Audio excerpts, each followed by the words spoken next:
Hi, my name's Evan, and in this video I'm going to be giving you my honest review and some demos of the Empress Reverb pedal. This thing is a beast. You're about to hear why. We're going to be playing it through a Fender Vibro Champ with a Telecaster, so stay tuned. This thing is perhaps the most powerful reverb pedal on the market. It has tons of reverb modes, tons of possibilities for modulating those, and then also the ability to input and output in stereo. It's got an SD card so you can load your own presets onto it, as well as the option for a control port so you can manipulate the length or parameters of the reverbs in real time. It's got a bunch of presets that you can jump through. Today we're going to ignore most of that, and I just want to let you know what some of the main sounds sound like. So basically the way the controls are laid out is you've got here the knob that selects between all these different reverb algorithms. So hall, plate, spring, room, sparkle, modulation, ambient, swell, delay, reverb, ghost, lo-fi, and beer. These are some really weird modes towards the end. They sound great. They're a lot of fun to play with. Also within each mode there are, I think, 3 options. So as you turn it, you'll notice that color changes. So it goes blue, green, blue, green, blue, green. Okay, some only have 2. Red, yeah, some have 3. Blue, green, green, blue, green, red. So it just depends on which mode you're in about how many different versions there are. Then right across the top you have the decay length of the reverb. You've got the mix between the dry and the wet signal, an overall output volume, which I love.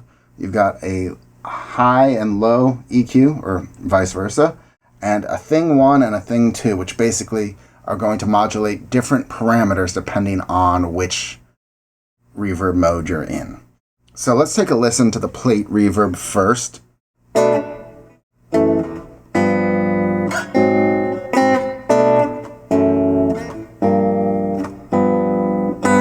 Let's crank up that mix and that decay.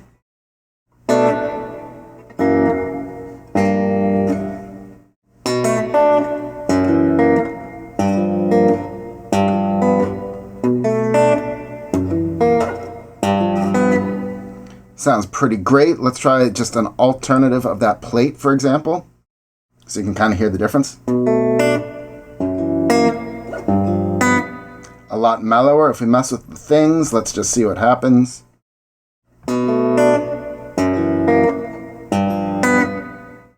Now let's check out the springs so you can hear, all right, wrong direction, some of what that sounds like. Much brighter if we crank up the mix a little bit. Now let's lower the things back towards medium and just check out the other spring sounds.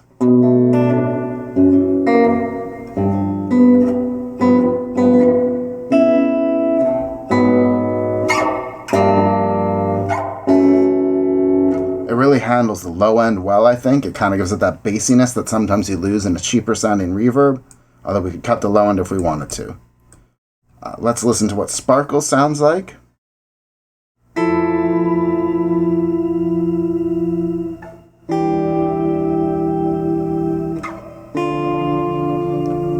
you kind of hear that orchestral shimmer below it? Let's kick up the delay a little bit. And also just bring out a little more high end. And crank up the things so you can hear.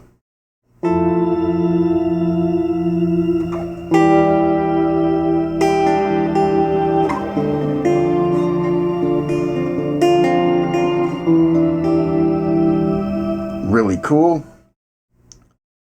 The modulated is kind of like you're adding a chorus type effect to it.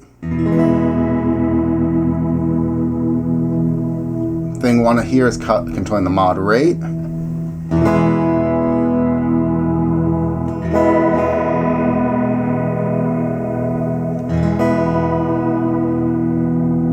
Probably the mod depth is what the second one is doing.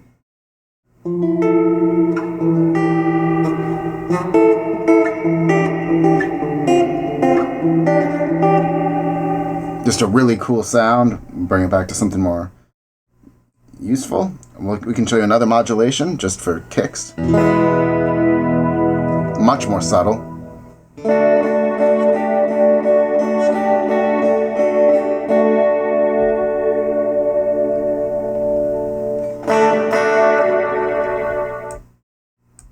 ambient swell is going to be really cool. It's going to kind of come out of nowhere. It's really nice. We'll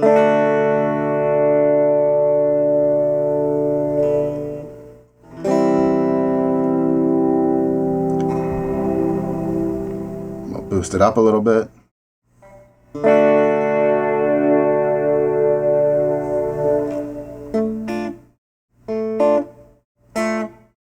It just kind of brings up the back end, the tail a lot, but let me make it so even more extreme here.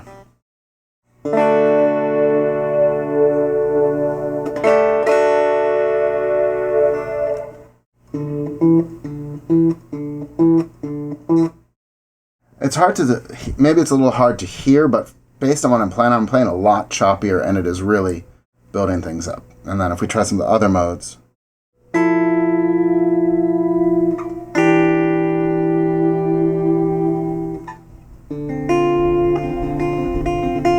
Sort of that sparkle, but without as much shimmer. Then we've got the delay reverb combo.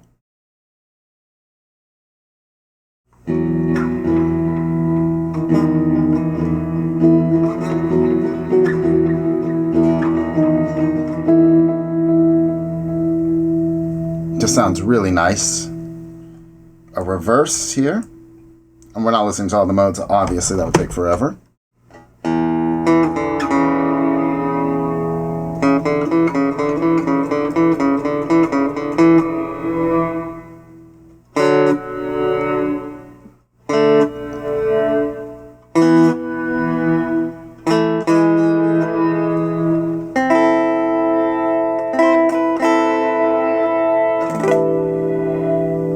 Really cool sounds there.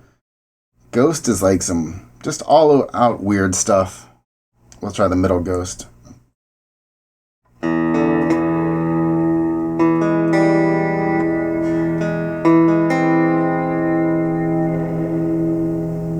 Glitchy bits and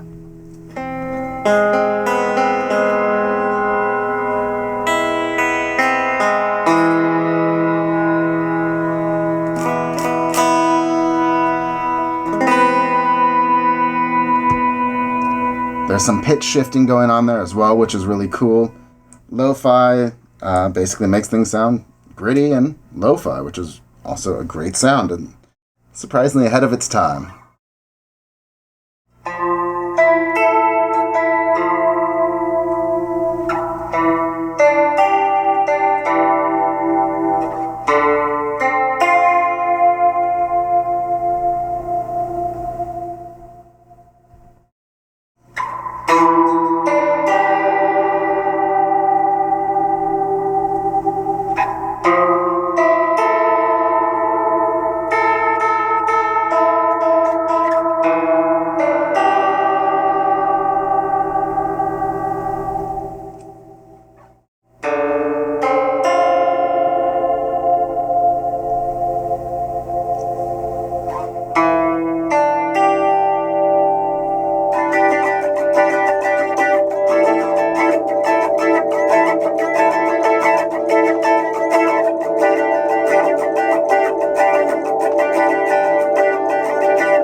So you can hear there's a lot of cool stuff in here.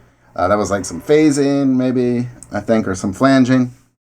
And then Beer is just like a random set of modes that I think you can download off the internet, and they do weird stuff, and they're updated a lot.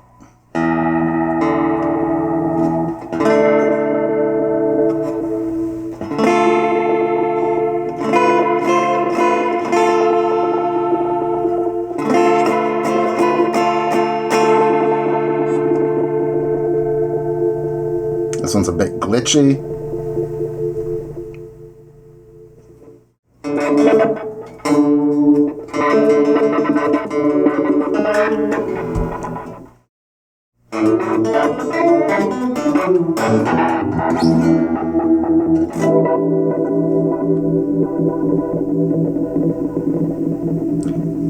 Maybe noise gated there, which is really cool.